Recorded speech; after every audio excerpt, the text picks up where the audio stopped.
자, MBS의 종류에 대해서 하나씩 살펴봅니다. 자, MBS의 종류에 보시면 MPTS, MBB, MPTB, CMO 등 다양한 종류가 있습니다.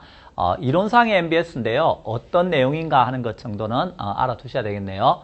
자, 여기에서 차입자가 있었고요. 대출자가 있었죠. 자, 차입자와 대출자 사이에서 이제 돈이 나가고 모기지가 설정되어 있었네요. 주택저당채권. 그런데 대출자는 자금 여유가 없으면 모기지를 2차 대출기간에 팔았죠. 자, 그러면 이 2차 대출기간에서는 모기지를 사와서 이제 MBS를 발행하게 되는데요. 자, 다양한 종류의 MBS가 있다는 겁니다. 그 중에 MPTS라고 하는 것이 있다. 자, 그러면 이 투자자에게 MPTS를 발행했다 했을 때 이 MPTS에서 M이 뭐죠? 모기지죠. 자, PT가 뭐냐면 패스스루입니다. 패스스루라는 말은 그대로 뭐 했다는 뜻이죠? 패스해서 넘어갔다는 뜻입니다. 누구에게요? 투자자에게 그대로 패스해서 넘어갔다. 자, 어떤 형태로요? 시큐리티, 증권 형태로 만들어서 투자자에게 넘어간 겁니다. 자, 따라서 넘어간 것은 여기 있는 모기지가 그대로 패스스루에서 넘어간 겁니다. 자, 따라서 MPTS 같은 경우 투자자가 요 모기지에 관한 소유권을 가지게 되고요. 투자자가 원리금 수취권을 가지게 되는 것입니다. 자, 따라서 MPTS 같은 경우는 자산 매각 방식입니다. 모기지라는 자산을 누구에게 넘겼다는 거죠? 투자자에게 이렇게 시큐리티 증권 형태로 만들어서 넘긴 거죠. 그래서 자산 매각 방식이고요. 다르게 말하면 이 모기지에 관한 지분권을 투자자에게 넘긴 것 같으니까 지분형 MBS다 이런 표현을 씁니다. 자, 그러면 모기지가 그대로 투자자에게 넘어왔으면 여기에서 원리금 수취권도 투자자 가지고 있죠. 자, 그런데 차입자가 만약에 앞에서 우리 이런 거 배웠죠. 시장 이자율이 저당 이자율보다 낮으면 이렇게 시장에서 싼 금리로 빌려서 조기 상환할 수 있다 하는 거 기억나십니까? 그럼 조기 상환이라고 하는 게 생기면 원금 이자를 빨리 갚겠죠? 빨리 갚으면 여기 원금 이자가 빨리 오겠죠? 그게 또 그대로 패스스루 해서 누구까지 넘어가죠? 투자자까지. 자, 따라서 투자자가 이런 조기 상환 위험 이런 것을 다 누가 지게 된다? 투자자가 떠안게 되는 것입니다. 자, 그래서 여기에는 권리를 누가 가지고 있다? 투자자가 가지고 있습니다. 따라서 위험도 누구에게 있다? 투자자에게 있다. 이렇게 알아두시면 되겠어요. 예.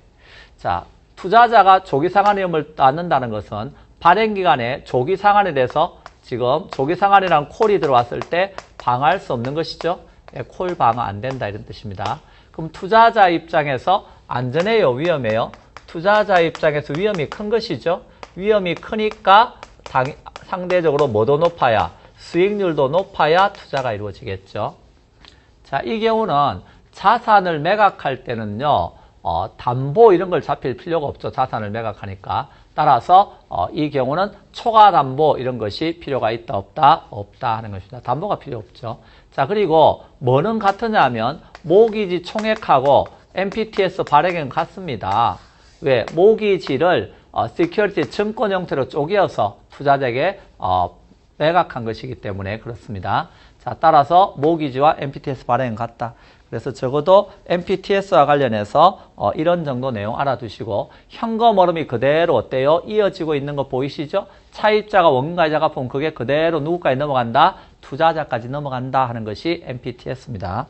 자, 이 MPTS하고 가장 대비되는 개념으로 우리가 배우는 것이 뭐냐면 MBB라고 하는 개념이 되겠습니다.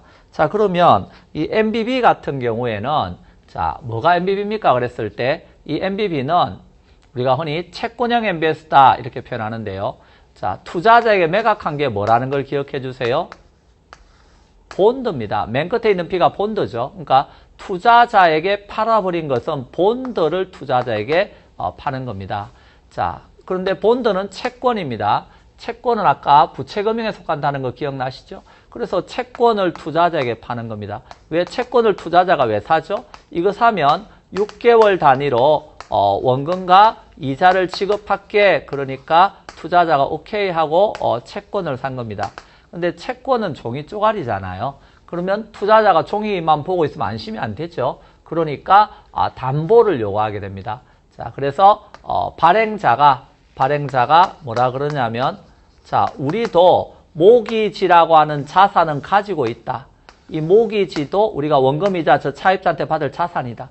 그래서 이 자산을 백도 할 테니까 담보 잡힐 테니까 우리가 발행한 채권 본드를 사줘 이렇게 된 거죠. 이게 MBB가 되겠습니다.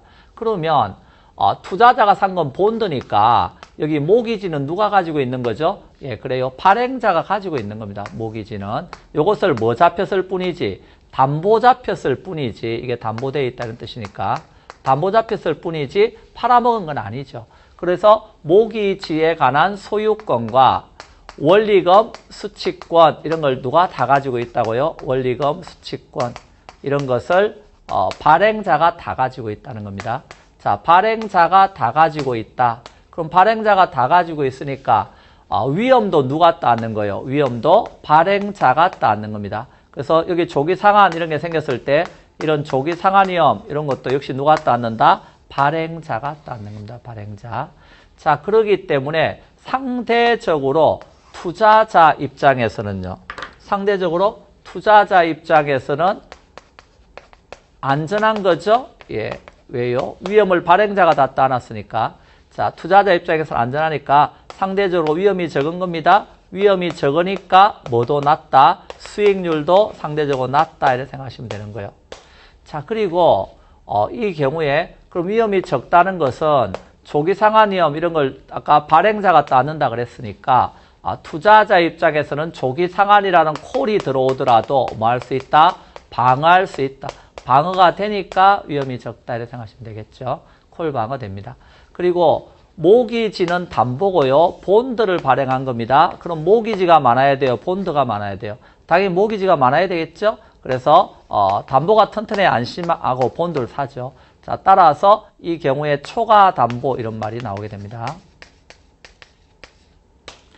자, 그리고 차입자가 갚는 원금과 이자는요. 월 단위로 보통 원가 이자를 갚잖아요. 매월마다. 그럼 매월마다 원가 이자가 들어오겠죠? 근데 모기지를 가지고 있는 게 발행자니까 매월마다 모기지에서 원가 이자를 받고요. 자기는 본드에 대해서는 6개월 단위 이렇게 원가 이자 지급하는 거예요. 따라서 이건 현금 흐름이 이어지는 게 아니라 딱 끊어지는 거란 말이에요. 자, 그래서 MBB는 현금 흐름이 이어지지 않고 끊어진다. 자, 외울 때는 이렇게 외우시면 됩니다. MBB는 BB니까 발발 이렇게 외우시면 된다는 거예요. 권리를 발행자가 다 가지고 있어요. 따라서 위험도 누가 다 따는다? 발행자가 따는다. 그러면 투자자 입장에서는 안전하네요. 그래서 콜 방어된다. 자, 안전하니까 수익률도 낮다. 그리고 본드가 채권이라는 걸 기억하시면 부채로서 지금 자금을 융통하는 거니까 담보가 필요하다. 그래서 초과 담보 이런 게 필요하다는 겁니다. MPTS는 외울 때 TS니까 투자자가 쌍으로 가지고 있다 이렇게 외우시면 돼요. 투자자 쌍으로 가지고 있다. 뭐? 권리를 다 투자자가 쌍으로 가지고 있잖아요. 그러니까 위험도 누구에게 있어요? 투자자에게. 따라서 조기상환 위험이 투자자가 따니까 조기상환이랑 콜에 대해서 방어할 수가 없다 이렇게 되는 겁니다.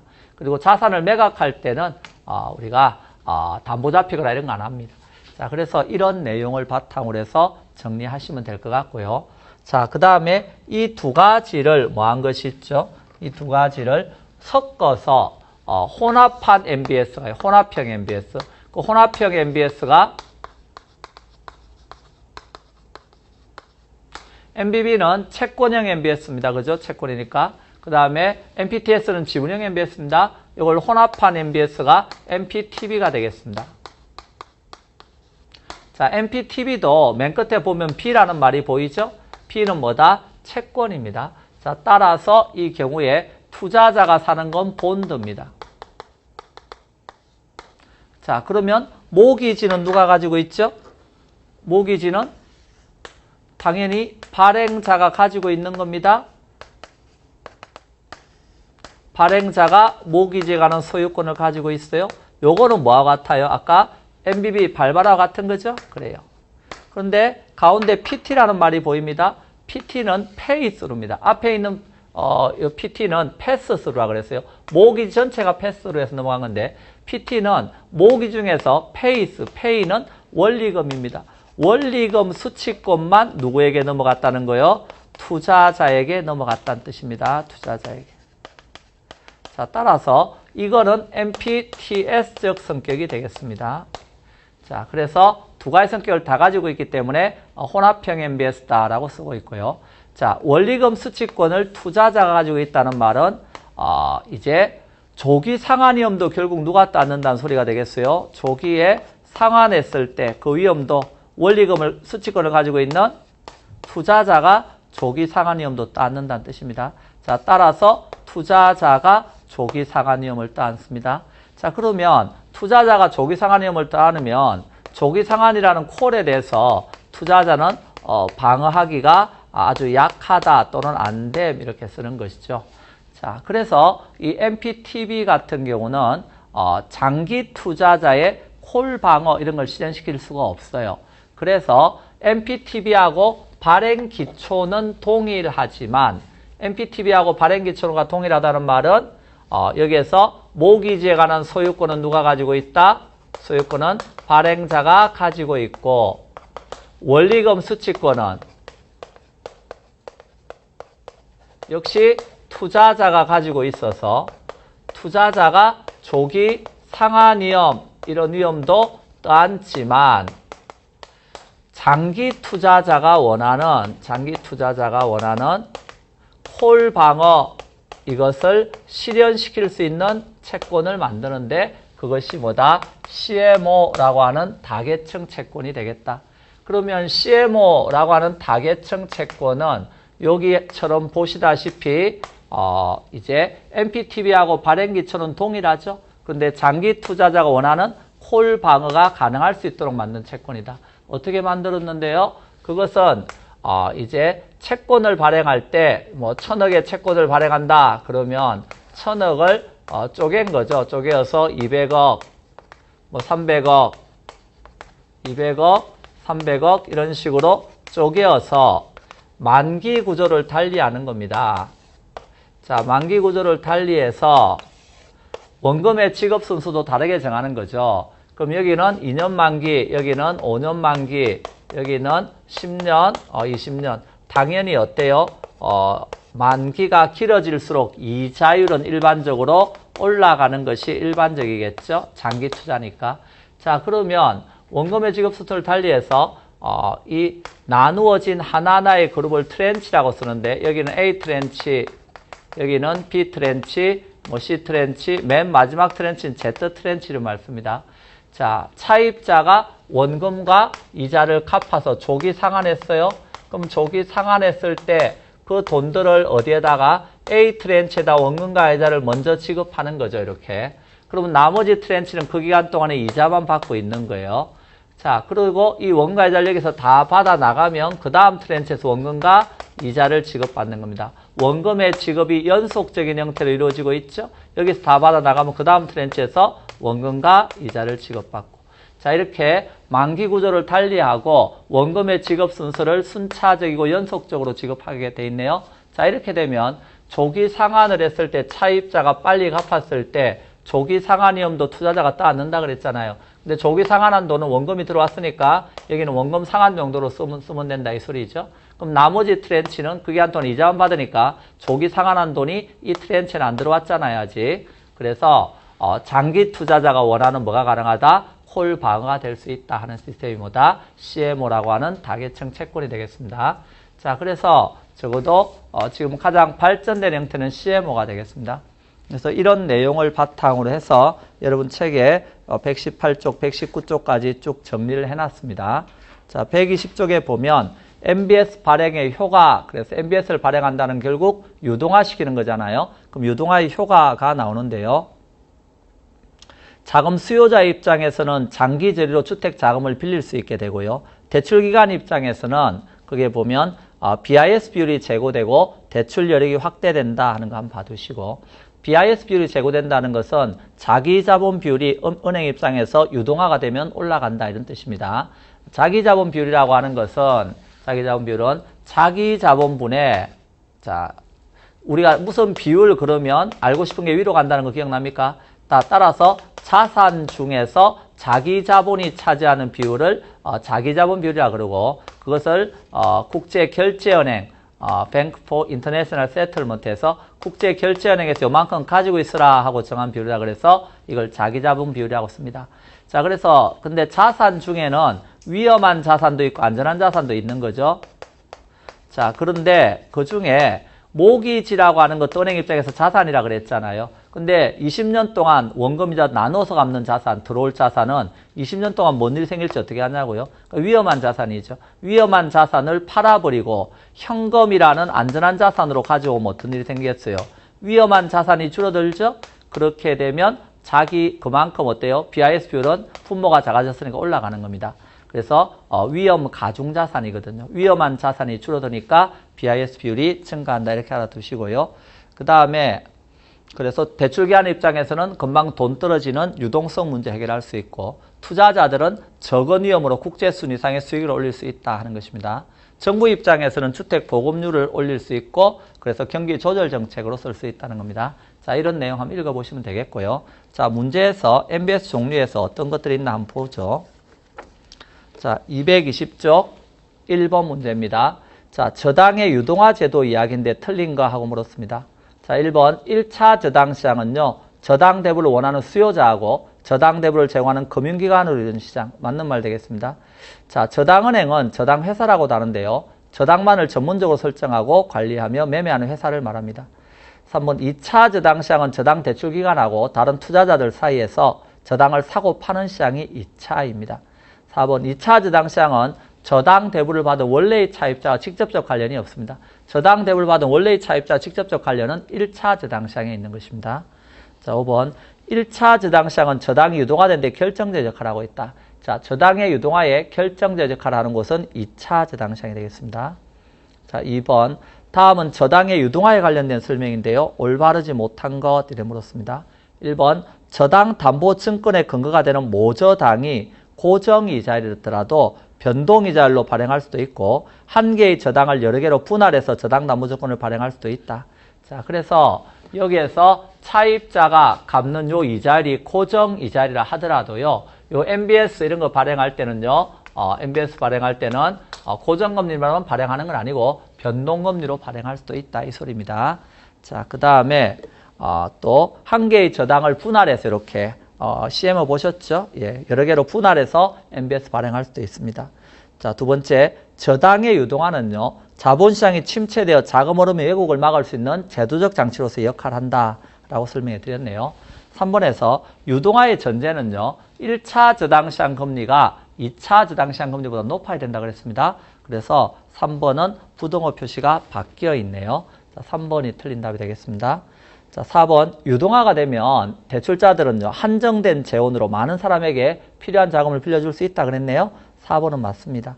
5번 한국주택금융공사가 MBS 발행하면 규모의 경제를 통해서 MBS 발행 비용을 절약할 수 있다. 그래서 한국주택금융공사 이런 데서 어때요? 이제 각 은행으로부터 모기지를 모아서 이렇게 한꺼번에 이렇게 발행하면 규모의 경제가 있으니까 발행 비용을 절감할 수 있다는 뜻이 되겠습니다. 자, 3번 부동산 금융과 관련된 설명인데요. 틀린 것 하고 물어본 겁니다. 자, 1번 MBB 투자자는 최초 주택 저당 채권 집합물에 대한 소유권을 갖는다. 자, MBB는 외울 때는 이렇게 외우라 그랬죠. 발발이다 이렇게. 발행자가 권리를 다 가지고 있다는 겁니다. 자, 따라서 주택 저당 채권 집합물에 관한 모기지 풀에 관한 소유권도 역시 누가 가지고 있죠? 발행자가 가지고 있는 겁니다. 그래서 1번은 틀린 편이 되겠습니다. 자, 2번 MPTS는요. 초과 담보를 유지할 필요가 없다. 자, MPTS는 모기지를 패스스루해서 투자자에게 팔아먹은 거다. 자산 매각 방식이니까 자산을 팔 때는 초과 담보 이런 거 필요 없다. 3번 MPTS는 지분형 MBS라 그랬습니다. 맞는 말입니다. 관련 위험이 투자자에게 넘어간다. 맞습니다.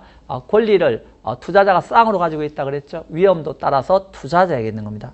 자, 4번 MBB는 발발이라고 한 거 기억나시죠? 그래서 발행자가 권리를 다 가지고 있기 때문에 조기 상환 위험 이런 것도 발행자가 따는다. 그러므로 투자자 입장에서는 조기 상환에 대해서 방어하는 콜 방어 이런 게 인정이 된다 그랬습니다.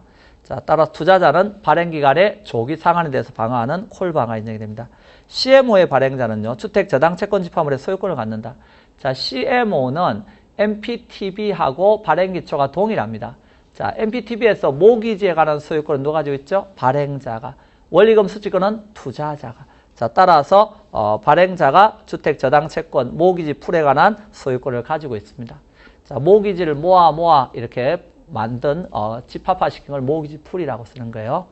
자, 그 다음에 틀린 것은 1번이고요. 4번.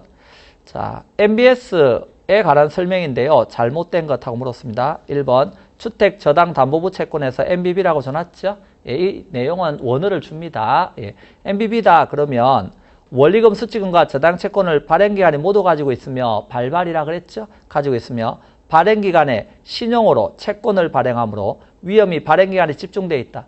그래서 권리를 발행기간이 가지고 있기 때문에 위험도 발행기간이 다 안고 있는 겁니다. 따라서 MBB 발행액 이상의 초과 담보가 필요하다. 자, 그래서 MB 발행 이상의 초과 담보 필요합니다. 이 경우 저당 채권의 매수자에게는 콜 방어할 수 있는 장치가 마련되어 있다. 그래서 위험을 발행자가 다 따안고 있다는 말은 투자자 입장에서 상대적으로 안전하다. 자, 따라서 조기 상환이랑 콜에 대해서도 말 수 있다. 방어할 수 있다. 자, 맞는 말 되겠습니다. 자, 2번 MPTS의 경우에는 차입자가 지불하는 저당 지불액, 즉 원가이자죠. 관리비용은 빼고 다 누구에게 넘어가죠? 투자자에게 다 넘어갑니다. 그래서 만기전 변제 위험과 채무 불이행 위험이 투자자에게 있으므로 수익률이 상대적으로 높다. 그래서 이런 위험을 누가 따는다? 투자자가 따는 겁니다. 그러므로 상대적으로 뭐도 높아야 MPTS 같은 경우는 수익률도 이렇게 높아야 위험을 따르니까 수익률도 높아야 투자가 이루어지겠죠. 또한 이체증권은 발행액만큼 자산이 감소하지만 모기지라는 자산을 팔아버렸죠. 그러니까 모기지라는 자산은 줄어들겠죠. 대신에 뭐가 들어오겠어요? 현금이 들어올 거 아니에요. 그래서 현금이 그만큼 증가되니까 자산 총액 크기에는 변화가 없는 거예요. 즉 모기지라는 자산은 대차 대조표에서 줄지만 대신에 현금이라는 자산이 들어오니까 자 그래서 주택 저당 총액하고 이체증권 발행액은 같아진다. 그래서 모기지 총액하고 MPTS 발행액은 같아진다 하는 게 MPTS입니다. 2번도 맞습니다. 자 3번 저당 직불채권 MPTB는 지분채권 혼합형 MBS 맞습니다. 저당 채권과 이체증권의 혼합형이라고 할 수 있습니다. 이 경우 투자자는 만기전 변제위험을 부담한다. 만기전 변제위험이 다른 말로 조기상환위험이죠. 자, 조기상환위험 누가 부담한다고요? 투자자가. 왜? 이거는 MPTB는 보시다시피 원리금 수취권을 투자자가 가지고 있다 그랬죠? 페이스로. 그래서 페이가 그대로 투자자에게 넘어가는 겁니다. 조기상환위험 다른 말로 만기전 변제위험 투자자가 부담합니다. 4번 저당 투자자 입장에서는 MBB가 MPTS보다 더 위험하다. 투자자 입장에서는 아까 MBB가 MPTS보다 안전하다 그랬습니다. 자, 따라서 4번이 틀린 말이 되겠습니다.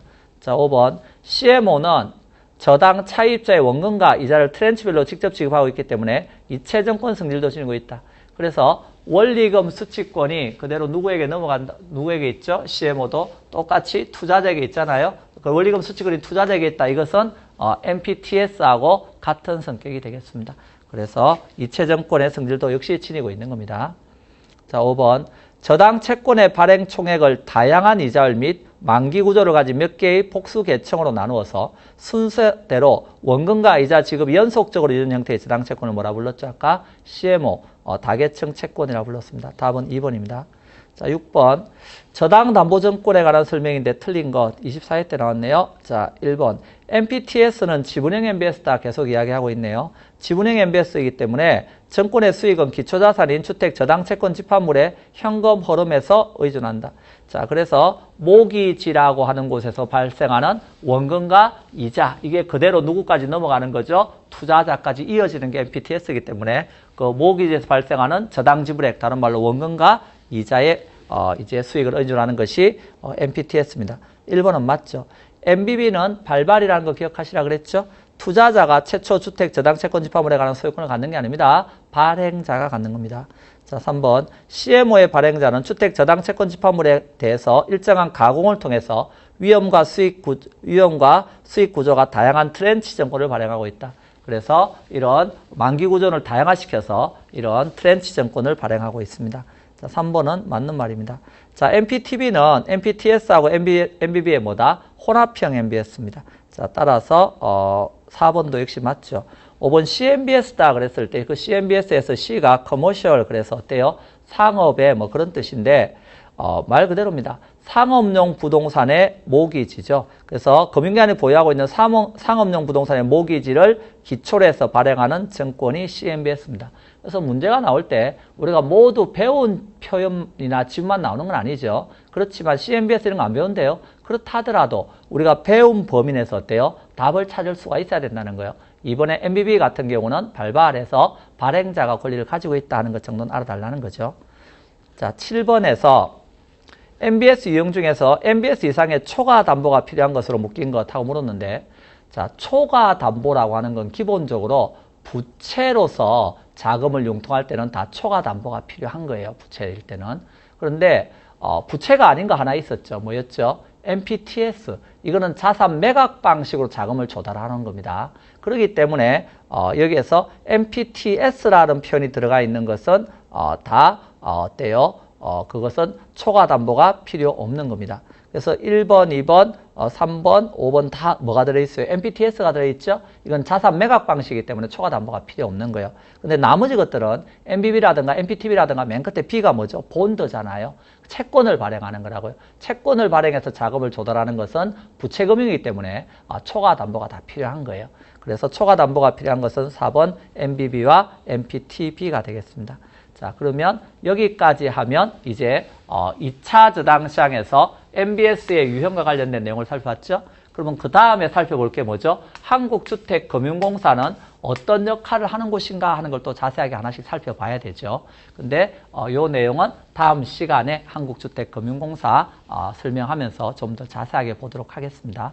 자, 그래서 오늘 강의는 여기까지 하고 마치겠습니다. 자, 수고 많으셨습니다.